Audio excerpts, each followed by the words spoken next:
Merci. Nous arrivons à une question de Monsieur Albarello à Madame la ministre des Affaires sociales et de la Santé. Merci Madame la Présidente.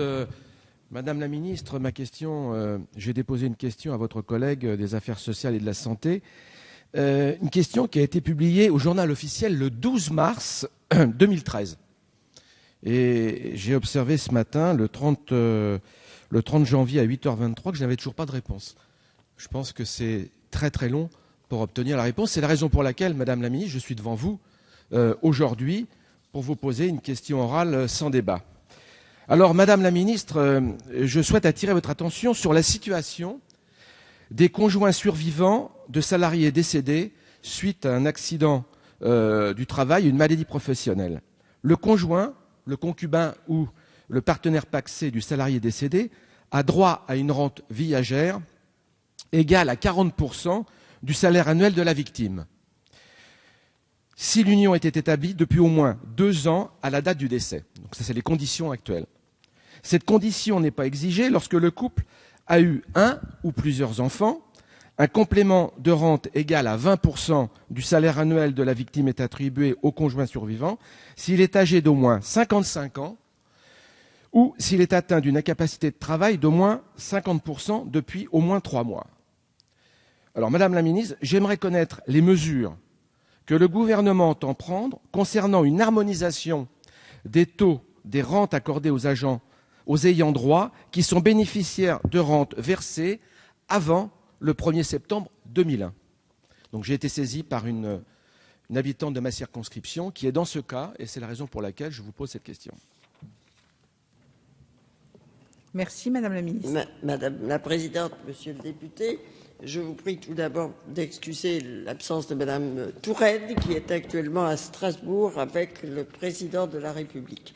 S'agissant du taux de la rente d'ayant droit d'une victime d'accident du travail, je rappelle en son nom tout d'abord que dans le cadre de la loi de financement de la sécurité sociale pour 2002, le gouvernement de Lionel Jospin l'a porté de 30 à 40%.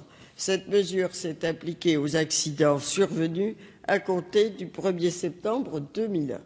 La portée de cette mesure a été élargie puisqu'elle s'applique à tous les ayants droit de victimes décédées après le 1er septembre 2001, quelle que soit la date de survenue de l'accident ou de la maladie d'origine professionnelle, c'est-à-dire à des rentes potentiellement ouvertes avant le 1er septembre 2001. Votre question renvoie particulièrement à la rétroactivité des lois. Certaines dispositions peuvent certes revêtir un caractère incitatif, mais elles constituent l'exception. C'est dans nombre de domaines une question d'équilibre qu'on envisage cette question du point de vue de l'équité, de la gestion ou encore sous l'angle financier. Par exemple, les personnes auxquelles une prestation a été accordée avant une date donnée ont pu bénéficier de conditions d'ouverture de droits plus favorables que celles qui se sont vues accorder cette prestation après cette même date. Pour toutes ces raisons, Madame la ministre des Affaires sociales et de la Santé pense qu'il n'est pas souhaitable d'aller au-delà de cette mesure en portant de 30 à 40% le taux de rente attribué à raison des décès survenus avant le 1er septembre 2001. Merci, Monsieur Albarello. Oui, Madame la Ministre, je ne peux pas me satisfaire bien évidemment de cette réponse, puisqu'on crée forcément 2 catégories, ceux d'avant 2001 et ceux d'après 2001. Et en matière de justice sociale, vous qui en avez toujours plein la bouche de la justice sociale, je trouve sincèrement que la réponse est décevante.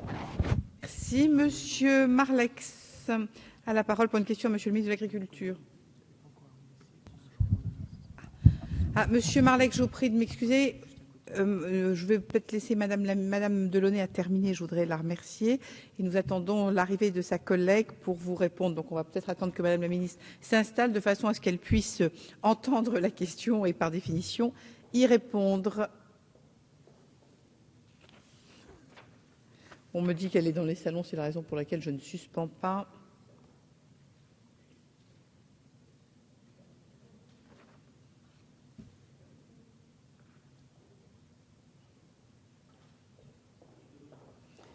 Madame la ministre est annoncée.